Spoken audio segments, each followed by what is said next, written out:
Magandang araw sa iyo kaibigan. Ngayon, ay nandito na naman po tayo sa isang pinakabagong episode ng RCJ4 Educational Blog, at ngayon ay pag-uusapan naman natin ang tungkol sa justifying, exempting, mitigating, aggravating, at ang alternative circumstances. Pero bago tayo magsimula, ay iniimbitahan na din muna kita na mag-follow, like at share sa ating Facebook page na RCJ4 Educational Blog, at mag-subscribe sa ating YouTube channel na RCJ4 TV at pakipindot na din ang bell icon, upang ma-notify kita kaagad, sa tuwing may mga bago akong uploads. So di na natin ito patatagalin pa, at umpisahan na natin. Okay, let's start! Ano nga ba, ang Jemaa? Ang Jemaa, mga kaibigan, ay tumutukoy sa acronym ng mga circumstances na makikita mo sa Book 1 ng Revised Penal Code of the Philippines. Ang letter J ay may kahulugang justifying circumstances. Ang letter E naman ay exempting circumstances. Ang letter M ay mitigating circumstances. Ang letter A naman ay aggravating circumstances. At isa pang letter A na may kahulugan namang alternative circumstances. Umpisahan natin sa justifying circumstances na makikita sa Chapter 1 Article 11 ng libro ng RPC. Ano nga ba ang justifying circumstances? Justifying circumstances refers to the act of a person is in accordance with the law, such that the said person is deemed not to have break or violating a law. Justifying circumstances has no criminal and civil liability. Dito mga kaibigan, pumapasok ang elements of self-defense. Ito yung mga pagkakataon na ipinagtanggol mo lang ang sarili mo laban sa isang tao na gusto kang saktan. Ano-ano ang tatlong mahahalagang bagay na dapat mong tandaan sa justifying circumstances? Una, ay ang unlawful aggression. Ano ang unlawful aggression? Is an actual physical assault or at least a threat to inflict real and imminent injury upon a person. Ang unlawful aggression, mga kaibigan, ay isang aktwal na pag-atake sa iyo ng isang tao na nagdulot ng pinsala sa iyong katawan. Pangalawa, reasonable necessity of the means employed to prevent or repel it. Ito naman ang pagtaboy, or paglaban sa isang taong nagdulot, or magdudulot pa lang sa iyo ng injury, sa makatuwirang paraan. Halimbawa, akmang babarilan ni X si Y, nang biglang sinunggaba ni Y si X upang hindi siya mabaril nito. Ayon sa senaryo, mga kaibigan, ang ginawa ni Y ay maituturing na justifiable sapagkat ginawa lamang niya ito upang hindi siya mabaril ni X. Pangatlo, lack of sufficient provocation on the part of the person defending himself. Ito naman yung may maliit na chance na maipagtanggol mo ang iyong sarili. Halimbawa, nasaksak ni X si Y sa likod ngunit nagawa pa din ni Y na makasuntok kay X para ipagtanggol ang kanyang sarili. At take note, mga kaibigan, ang battered woman ay pasok din sa justifying circumstances. Ano pa, ang mga circumstances na pasok sa Article 11? Anyone who acts in defense of the person or rights of his spouse, ascendants, descendants, or legitimate, natural or adopted brothers or sisters, or his relatives by affinity in the same degrees and those consanguinity within the fourth civil degree, provided that the first and second requisites prescribed in the next preceding circumstance are present, and the further requisite, in case the provocation was given by the person attacked, that the one making defense had no part therein. Ito naman, mga kaibigan, yung tinatawag nilang defense of relative. Halimbawa, si Clint ay ginugulpi ni Cho, at biglang dumating si Aldous na kapatid ni Clint at inawat sila, at sa pag-awat ni Aldous ay di niya sinasadyang nasuntok si Cho. Ang ginawang pag-awat ni Aldous ay magigi pa ding justifiable, sapagkat wala namang criminal intent ang ginawa nitong pag-awat.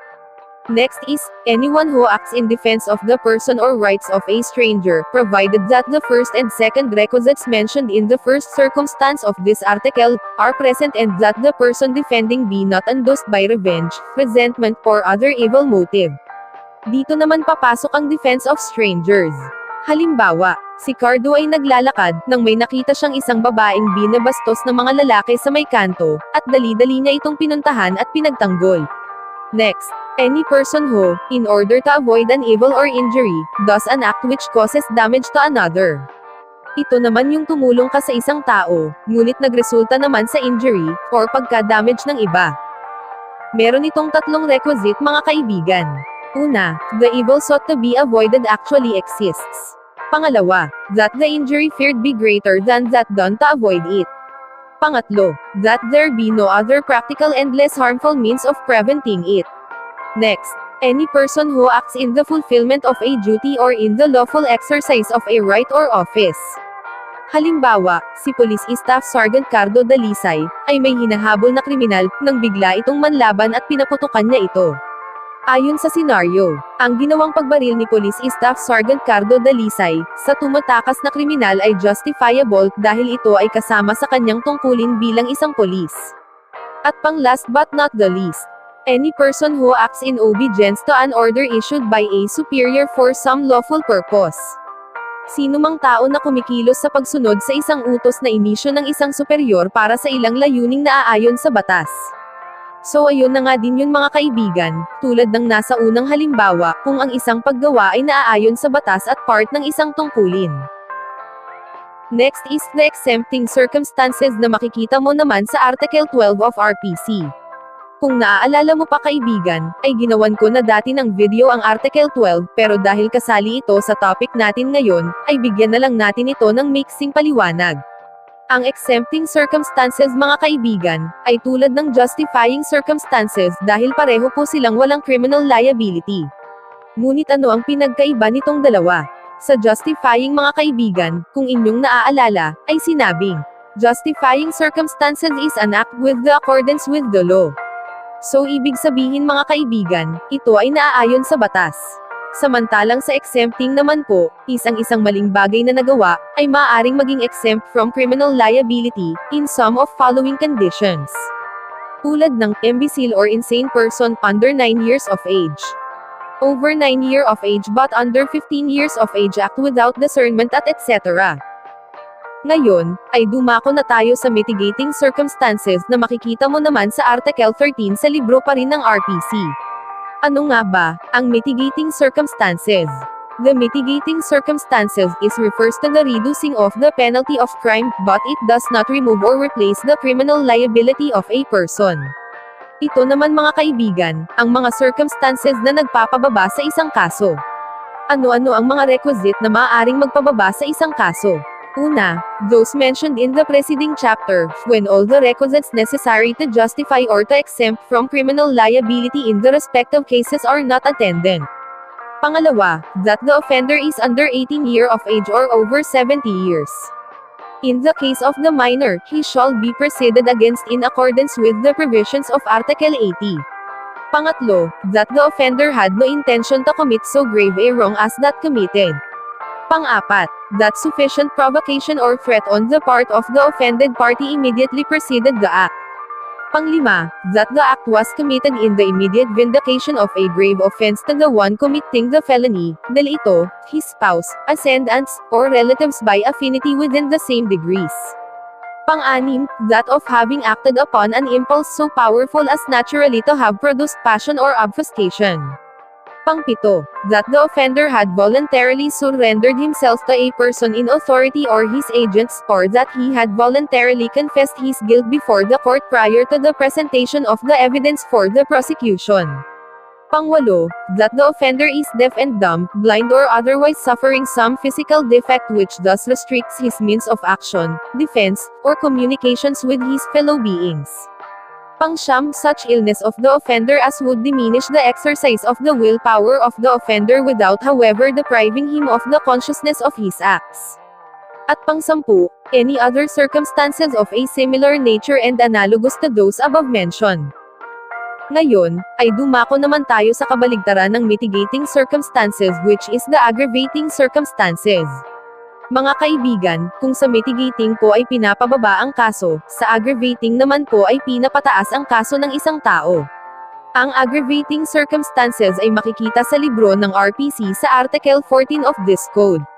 Aggravating circumstances is refers to those attendant to the commission of the crime, and serve the penalty in its maximum period provided by the law for the offense, and it doesn't change the criminal liability of a person. Ano-ano ang mga halimbawa ng mga aggravating circumstances? Number 1, that advantage be taken by the offender of his public position. Number 2, that the crime be committed in contempt or with insult to the public authorities. Number 3, that the act be committed with insult or in disregard of the respect due the offended party on account of his rank, age, or sex, or that is be committed in the dwelling of the offended party, if the latter has not given provocation. Number 4, that the act be committed with abuse of confidence or obvious ungratefulness. Number 5, that the crime be committed in the palace of the chief executive, or in his presence, or where public authorities are engaged in the discharge of their duties, or in a place dedicated to religious worship. Number 6, that the crime be committed in the night time, or in an uninhabited place, or by a band, whenever such circumstances may facilitate the commission of the offense. Whenever more than 3 armed malefactors shall have acted together in the commission of an offense, it shall be deemed to have been committed by a band. Number 7, that the crime be committed on the occasion of a conflagration, shipwreck, earthquake, epidemic or other calamity or misfortune. Number 8, that the crime be committed with the aid of armed men or persons who ensure or afford impunity. Number 9, that the accused is a recidivist. A recidivist is one who, at the time of his trial for one crime, shall have been previously convicted by final judgment of another crime embraced in the same title of this code. Number 10, that the offender has been previously punished by an offense to which the law attach an equal or greater penalty or for 2 or more crimes to which it attach a lighter penalty. 11, that the crime be committed in consideration of a prize, reward, or promise. 12. That the crime be committed by means of inundation, fire poison, explosion, stranding of a vessel or international damage directo, derailment of a locomotive, or by the use of any other artifice involving great waste and ruin. 13. That the act be committed with evidence premeditation. 14. That the craft, fraud, or disguise be employed. 15. That advantage be taken of superior strength or means be employed to weaken the defense.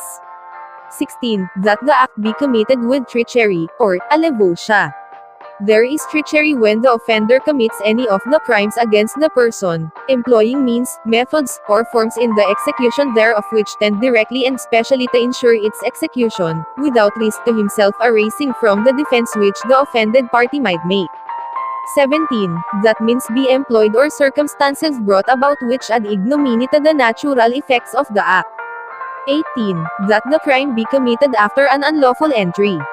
19. There is an unlawful entry when an entrance of a crime, a wall, roof, floor, door, or window be broken. 20. That the crime be committed with the aid of persons under 15 years of age or by means of motor vehicle, motorized watercraft, airships, or other similar means. As amended by RA number 5438. And last, number 21, that the wrong done in the commission of the crime be deliberately augmented by causing other wrong not necessary for its commissions. Ngayon, ay dumako na tayo sa last part ng ating video which is the alternative circumstances. Ang alternative circumstances, mga kaibigan, ay tumutukoy sa mga crime na pwedeng maging mitigating or aggravating circumstances. Alternative circumstances are those which must be taken into consideration as aggravating or mitigating according to the nature and effects of the crime and the other conditions attending its commission. They are the relationship, intoxication, and the degree of instruction and education of the offender. The alternative circumstance of relationship shall be taken into consideration when the offended party in the spouse, ascendant, descendant, legitimate, natural, or adopted brother or sister, or relative by affinity in the same degrees of the offender. The intoxication of the offender shall be taken into consideration as a mitigating circumstances when the offender has committed a felony in a state of intoxication, if the same is not habitual or subsequent to the plan to commit said felony, but when the intoxication is habitual or intentional, it shall be considered as an aggravating circumstance. So ayun nga mga guys, ang ilang mga bagay tungkol sa Jemaa. Hanggang dito na lang muna mga kaibigan, at maraming salamat po sa lahat ng mga nakinig. Kaibigan, nagustuhan mo ba ang topic na ito? Sana ay mayroon kang natutunan ngayong araw. Kung nagustuhan mo ang video na ito, ay maraming salamat sa'yo. Kung gusto mo pa ng mga videos na kagaya nito ay mag-follow, like at share ka lang sa @RCJ for Educational Blog upang patuloy kitang ma-notify sa aking mga future uploads. Hanggang dito na lang kaibigan at mag-iingat ka palagi. At maraming salamat ulit sa inyong lahat. God bless at hanggang sa muli.